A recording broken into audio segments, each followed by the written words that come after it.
मारी के कर जवा भितरावान अम्मा मोरी स्वर्गे गई। है ना, पापा तो पास में रहते नहीं हैं।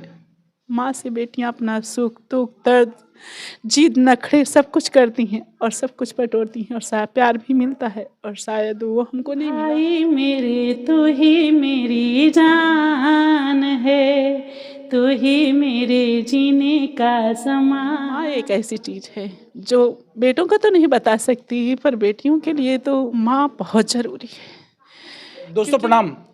एक बार पुनः से कवि संतोष चैनल पर आप सभी देशवासियों का हार्दिक स्वागत बंदन।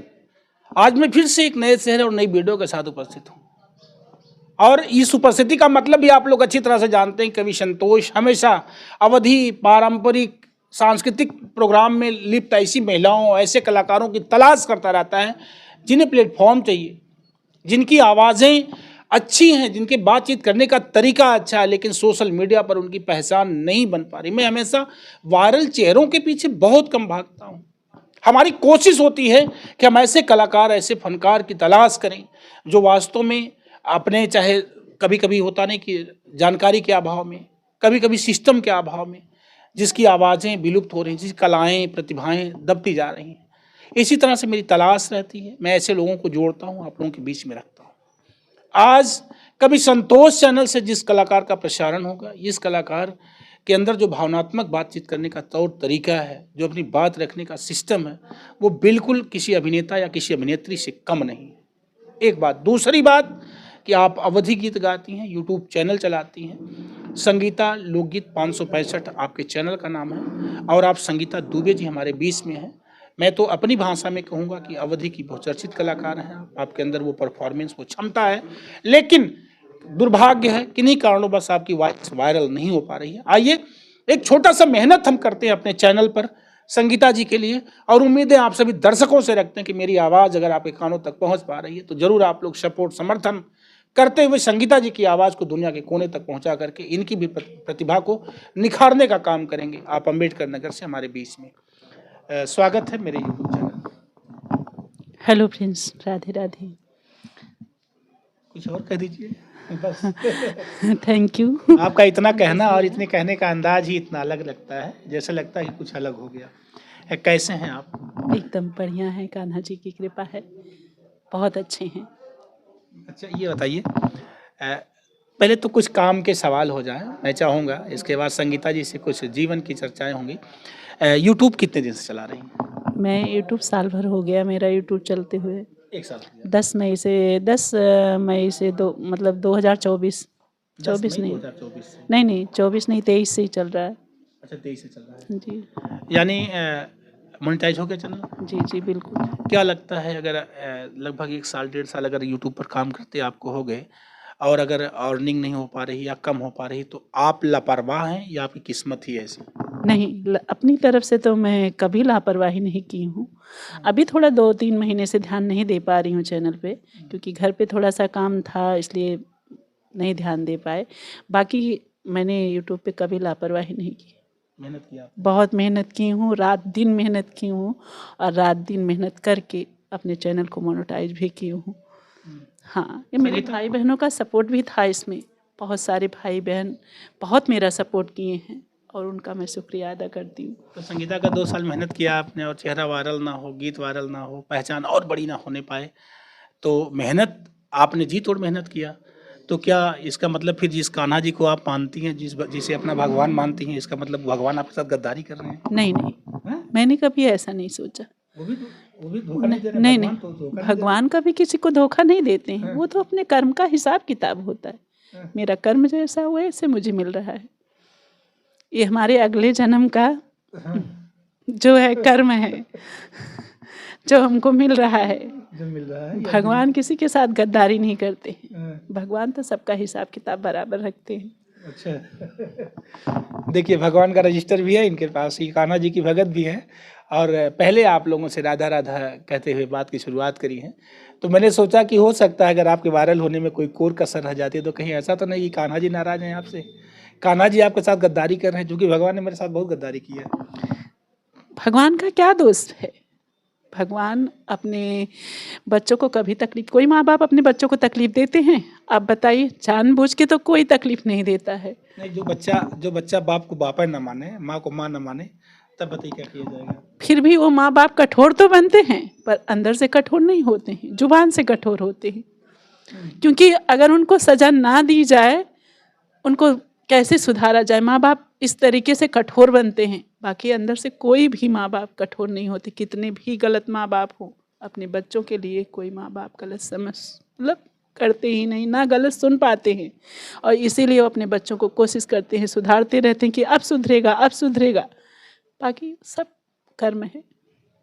यानी अगर आप वायरल नहीं हो पा रही हैं, आपके वीडियोस नहीं जा पा रहे हैं, आपकी मेहनत बराबर है, तो भी आपका ही कर्म दोषी है, यानी कान्हा जी दोषी नहीं है। नहीं मैं तो सोच रहा था कि कान्हा जी दोषी हो जाएगा। नहीं नहीं, मेरा मन था इस इंटरव्यू में आप कहने कि भगवान बहुत दोषी है। नहीं, हम कभी ऐसा सोचे नहीं और ना कभी ऐसा सोच सकते हैं। हम ऐसा सोचते हैं कि अगले जन्म में या इस जन्म में, क्योंकि ये कलयुग चल रहा है, यहाँ कहते हैं कि जो कर्म करो ना वो तुरंत हिसाब किताब मिलता है। पर अपने हिसाब से तो मैंने कभी किसी के साथ गलत नहीं किया और ना ही करूँगी आगे। बाकी मेरा कर्म जाने, बाकी कर्म जाने, कान्हा की मर्जी। हाँ? कान्हा की मर्जी, वही जाने उनका खेल। तो चलिए, आप क्या करती हैं? कान्हा जी का भजन भी गाती हैं आप?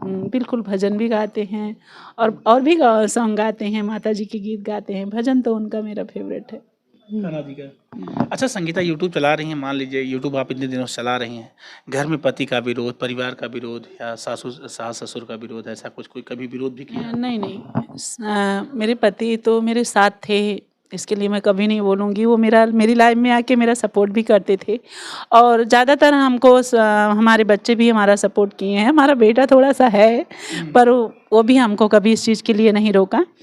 बाकी घर में तो हमारे सभी साथ देते हैं। जब भी हम किसी के साथ वीडियो बनाना चाहते हैं तो हमारे भाई बहन, मतलब जेठानी हैं, उनके बच्चे, मैं सबके साथ बना लेती हूँ। कोई बुरा नहीं मानता इस चीज़ को। बाकी हैं कुछ लोग जो हैं बुरा मानते हैं, तो उस पर हम ध्यान नहीं ध्यान। अच्छा, एक और बड़ी बात होती है कि अगर आपके पति आपकी लाइफ में पड़े हैं, आपकी लाइफ चल रही है, वो लाइफ में लगातार बने हुए हैं, लाइव देख रहे हैं, पता चला लाइव चल रही, 10 बज रहा है रात को, तमाम लोग जुड़े हैं, 100 150 200 लोग जुड़ गए आपके साथ। कमेंट करने वाले भैया लोगों में से कुछ लोग थोड़ा सा शर्म का पर्दा हटा के बेशर्म हो जाते हैं कमेंट करते समय। ऐसे में पति अगर आपको देख रहे हैं, तब क्या होता था आपके पति के बीच में? पहली बात तो मेरी लाइफ में, पहले जब हम शुरू लाइव चलाते थे तो अजीब अजीब से लोग आते थे, जिसका सामना करने में मैं परेशान, डरती थी। यहाँ तक कि मैं बीमार पड़ जाती थी, 4-4 दिन तक मैं लाइव नहीं चलाती थी। फिर मुझे कुछ मतलब सिस्टर मिली जो मुझे बहुत हिम्मत दी, लड़ने की हिम्मत दी और लाइव चलाने की हिम्मत दी। फिर मैं लाइव चलाने लगी और फिर मेरी लाइव में अच्छे लोग भी, गलत लोग भी आते थे। तो मैंने एक सफाई अभियान भी चलाया था कि जिसको मतलब जो भाई बहन हमारे पुराने थे, जो हमको बहुत सम्मान देते थे, वो उनको हटाते थे। पहले तो समझाते थे, पहले हम समझाते थे, हमारे समझने से नहीं समझते थे, तो फिर वो अपने लैंग्वेज में समझाते थे। क्योंकि अच्छे लोग जो होते हैं वो अच्छी बातें समझते हैं, जो बुरे लोग होते हैं ना, जिसका दिमाग बुरा होता है ना, वो जल्दी समझते नहीं, तो उनको उन्हीं की भाषा में समझाया जाता था, तो समझते थे। नहीं समझते थे फिर हाइड मारा जाता था। और बाकी तो लाइव में अभी मेरे बहुत, यहाँ तक कि 75 साल के लोग जुड़ते हैं और बहुत सम्मान करते हैं, और उनका हम तहे दिल से धन्यवाद करेंगे। जो भी भाई बहन हैं बहुत मानते हैं हमको, इतने 75 साल के हैं, हमको दीदी बुलाते हैं, हमें बहुत अच्छा लगता है, सम्मान देते हैं।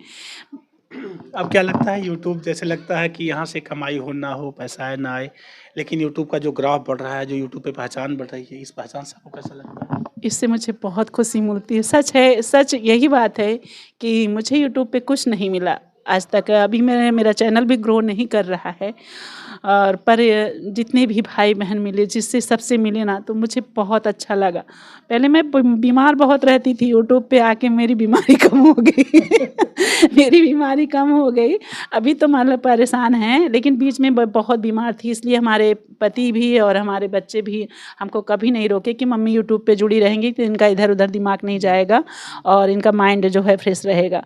और मैं ठीक भी रहने लगी थी, बीच में पता नहीं क्या हो गया यानी यूट्यूब एक तरह से समझिए आपका जो है एक तरह से इलाज हो गया यूट्यूब पे। हाँ, क्योंकि गाने का शौक़ हमको बचपन से था और गाने के पीछे हमारे मतलब गाना जो है हमारे दर्द से जुड़ा हुआ था। जब हमारी मम्मी बचपन में नहीं थी, हम लोग को छोड़ के चली गई थी, हम 3 साल 3.5 साल के थे। फिर जब इसे संघर्ष का सामना करने लगे और जब से हम एक रिश्ता अपना गाने के साथ बना लिए थे, अभी हम बीच में हमारा गाना बंद हो गया, मैं गाना बिल्कुल बंद कर दी थी, इससे मेरा थोड़ी सी आवाज़ दब गई। नहीं तो हम दिन रात गाना गाते थे और गाने के ही साथ अपना दर्द बांटते थे, बाकी किसी से हम लोग कुछ कहते नहीं थे। अच्छा, एक बात और संगीता, जैसे मम्मी का ना होना ज़िंदगी में, 3 साल की हमारी उम्र है और मेरी माँ नहीं है, तो अभी उम्र हो गई 30 साल 40 साल हो गई, तो 3 साल से 30 साल का सफ़र जो बिना माँ के तय हुआ हो, वो कैसा रहा होगा? अब ये बातें तो बहुत बताने में बहुत दर्द देता है, पर मैं ज़रूर बताना चाहूँगी कि माँ एक ऐसी चीज़ है जो बेटों को तो नहीं बता सकती, पर बेटियों के लिए तो माँ बहुत ज़रूरी है। क्योंकि माँ जो है ना, पापा तो पास में रहते नहीं हैं, माँ से बेटियाँ अपना सुख दुख दर्द जिद नखरे सब कुछ करती हैं और सब कुछ बटोरती हैं, और शायद प्यार भी मिलता है, और शायद वो हमको नहीं मिला, हमारे पापा से भी हमको नहीं मिला, क्योंकि माँ तो चली गई थी और पापा भी मेरे मुंबई रहते थे। कभी ना माँ बाप दोनों का प्यार नहीं मिला, और वो प्यार हमारी सिस्टर हमको दी हैं। हमको पालने पोसने में उनका हाथ था, हमको पढ़ाने लिखाने में उनका हाथ था।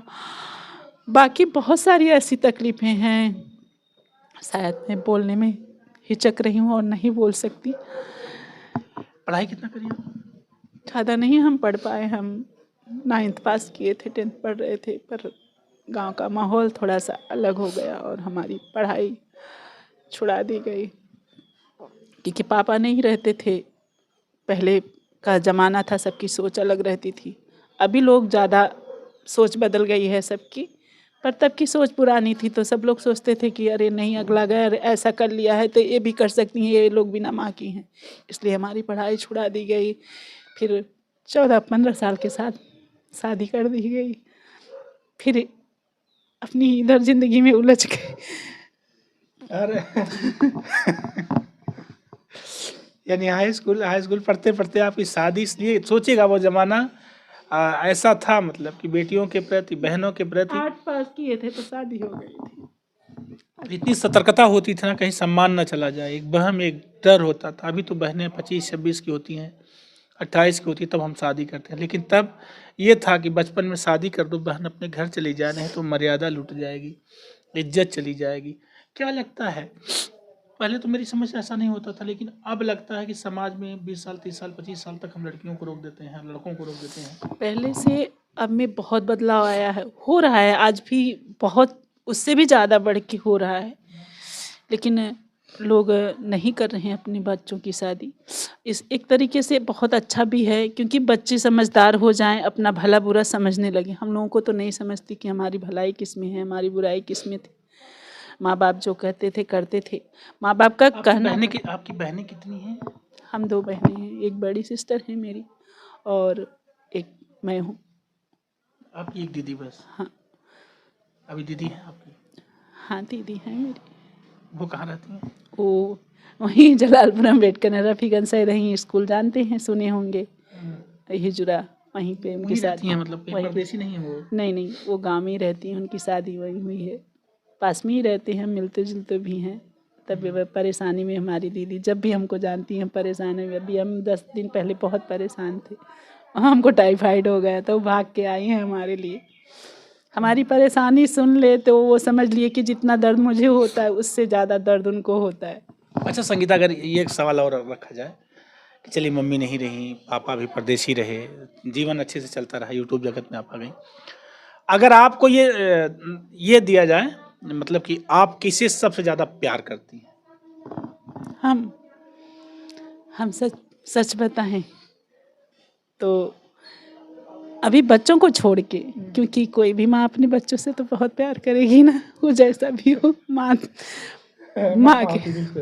होती है और बच्चे जो है माँ की जान होते हैं। और पति की जगह है। फिलहाल प्यार तो हम अपनी बड़ी सिस्टर से बहुत करते हैं और जिंदगी भर करते रहेंगे, क्योंकि उनसे जो मुझे मिला है ना, बता नहीं सकते। झगड़ा कब करोगे उनसे? कभी झगड़ा भी हुआ कि नहीं? हाँ, लड़ते भी है। जब हम कोई गलती करते हैं ना, तो हमारी दीदी स्ट्रिक्ट भी है। अगर वो हमको प्यार करती हैं तो अगर हम गलत होते हैं तो हमको थप्पड़ भी लगाती हैं, अभी भी लगा देती हैं। अच्छा, झगड़ा भी हाँ, हो जाता है। लड़ती हूँ, नहीं करूँगी, जिद कर लेती हूँ तो अभी भी वो हमको थप्पड़ लगाती हैं, पर उनका थप्पड़ मारना भी मुझे बहुत अच्छा लगता है, क्योंकि उसमें एक अलग ही प्यार होता है। अब ऐसे में अगर आपको, अभी आपका मन बड़ा भावुक है, आपकी दिल में बड़ा दर्द है, ऐसे में अगर अब आपको कहेंगे कोई एक भजन गा दीजिए। बिल्कुल गाएंगे, बिल्कुल गाएंगे, बिल्कुल गाएंगे। बातें लंबी हो गई दोस्तों। मैं चाहूँगा कि मन में भाव है, लेकिन चलिए फिर इस भाव, मतलब भावनात्मक भाव को लेते हुए एक भजन की तरफ चलते हैं। एक छोटा सा भजन कान्हा जी के नाम से, या कोई भी।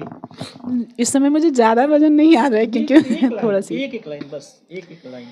नंदलाल मेरी सुन लो, मेरे पास चले आओ, घनश्याम मेरी सुन लो, मेरे पास चले आओ, मैं भंवर में अटकी हूँ, मेरी नैया पार लगाओ, मेरी नैया पार लगाओ।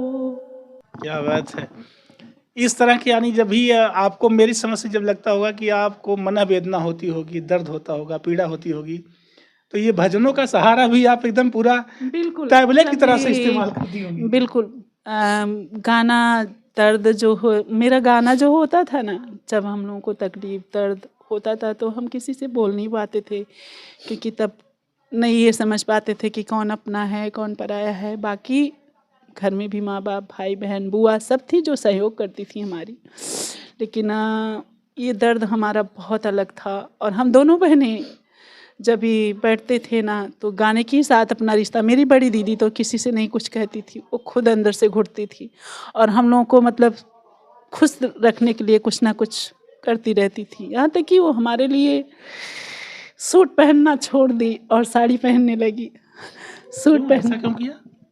क्योंकि समय कहते हैं ना, हमारी दीदी, हमको किसी चीज़ की कमी ना हो, हमको कोई तकलीफ़ ना हो, इसलिए वो खुद साड़ी बांधने लगी और हमको सूट पहनने के लिए, कि हमारी बहन को कोई कमी ना हो। वो मतलब हम जितना बोलें उनके लिए ना, वो सब कम है। मतलब मेरे लिए, मेरे पास शब्द ही नहीं है उनके लिए। यादें रहो, रोते रहो, गाते रहो। हाँ, मेरे पास शब्द ही नहीं। एक लाइन और अंतिम प्रस्तुति। मैं छोटा छोटा कट में चाहूंगा, एक छोटा सा कट कोई और। एक गाना मैं अपनी दीदी के लिए गाना चाहती हूँ। फूलों का तारों का सबका कहना है, 1000 में मेरी बहना है। देखो बहना हम तुम हैं एक डाली के फूल, मैं ना भूली रे बहना तो काहे गई भूल। तेरी छोटी बहना का बस एक कहना है, बहना मेरी प्यारी बड़ी प्यारी बहना है। काहे मेरी बहना तो हो गई उदास, काहे मेरी बहना तो हो गई उदास। तेरी बहना दुख सुख दोनों में देगी साथ। जब भी हम परेशान होते थे। ये संगीता कुल बात छोड़ा, ये बताओ, बहना है, भैया भी है कि नहीं? भैया भी। भैया के लिए कभी कोई गीत उद गाती हो कि नहीं गाती? नहीं, जरूर गाते। मैं चाहूंगा एक लाइन भैया के लिए भी हो जाए। आज तो इस इंटरव्यू का रुख ही बिल्कुल मजेदार हो गया। मैं तो कहूंगा ना कि आज तक तो मैं महिलाओं के इंटरव्यू में अवधी गीत सुनता था, कजरी, चौलरी, सोहर, नकटा, खिमटा, ये सारे गीत आते थे। लेकिन संगीता ने पूरे माहौल को ऐसा कर दिया, जैसे लगता है मुझे जो संगीता कहना चाहती हैं वो मुझे सुनना पड़ रहा है। मुझे संगीता जो कहना चाहती मुझे वो सुनना पड़ रहा है, ऐसा मुझे लग रहा है। आइए एक लाइन भैया के लिए हो जाए ना। भैया के लिए। भाई मेरे तू ही मेरी जान है, तू ही मेरे जीने का समान है। चोट लगे तुझको तो दर्द मुझे होता है, आँख तेरी छलके तो दिल ये मेरा रोता है, भाई बहनों में अक्सर ये होता है, ये होता है। क्या बात, यानी फिल्मी गानों से भी लगाव है, हिंदी सॉन्ग से, यानी भोजपुरी से, हिंदी से, भजन से, सब कुछ से लगाव है। जहाँ दर्द वाला गाना होता ना, उससे मेरा खिंचाव मतलब अलग ही खिंचाव होता है। ऐसा नहीं है कि खुशी नहीं अच्छी लगती, मुझे बहुत अच्छी लगती है, पर दर्द से रिश्ता ही कुछ है, ऐसा है। ऐसा है। जाते जाते अंतिम बार अपने जिंदगी का सबसे फेवरेट सॉन्ग कोई एक लाइन? मेरे जिंदगी का फेवरेट सॉन्ग, मैं भोजपुरी मुझे बहुत पसंद था बचपन से, बाकी तो गाने बहुत सारे पसंद थे। एक लाइन कोई? एक जब मेरी मम्मी ख़त्म हो गई थी तो हम अपने लिए गाना बनाए थे, वो गाना मेरा बहुत फेवरेट था, वो गाना हम आप सबको ज़रूर सुनाना चाहेंगे। एक लाइन। मारी के कर जवा भितरा बान, अम्मा मोरी स्वर्गे गईली, मारी के कर जवा भितरा बान, अम्मा मोरी स्वर्गे गईली, अपना तो भैलो मैया स्वर्ग के बसिंदा मयरिया, हम सबके कई दिहलुआ नाथ, मैया मोरी स्वर्गे गईली, हम सबके कई दिहलुआ नाथ, मैया मोरी स्वर्गे गईली, बिल खैलनवा तोहरा गैयन के नैया हे मैया, बिल खैलनवा तोहरा गैयन के नैया हे मैया, लैले तू हम सबके साथ, हे मयरिया हमरी कई दिहलु हम के अनाथ, हे मयरिया हमरी। मेरा खुद का लिखा हुआ गाना है, मैंने खुद से बनाया है। अभी मैं उस तरह का नहीं कर पाती, नहीं तो हम खुद अपने दर्द पे खुद अपना गाना लिखते थे। क्या बात है। मेरे साथ आप सुन रहे हैं संगीता जी को, संगीता दुबे जी को। आपका यूट्यूब चैनल है संगीता लोकगीत 565, और मैं आप लोगों से गुजारिश करूंगा कि आप ऐसे गीतों को सुनने के लिए, इनके विचारों से जुड़ने के लिए इनके चैनल तक जरूर जाएं, इन्हें विजिट करें, इन्हें देखें और इनके साथ जुड़ें। जल्दी से मैं मिल जाऊंगा फिर किसी और कलाकार के साथ अगली वीडियो में। तब तक के लिए आप लोगों से विदा लेता हूं। मैं आपका संतोष, मेरे साथ cameraman Vishal Dubey. Thank you.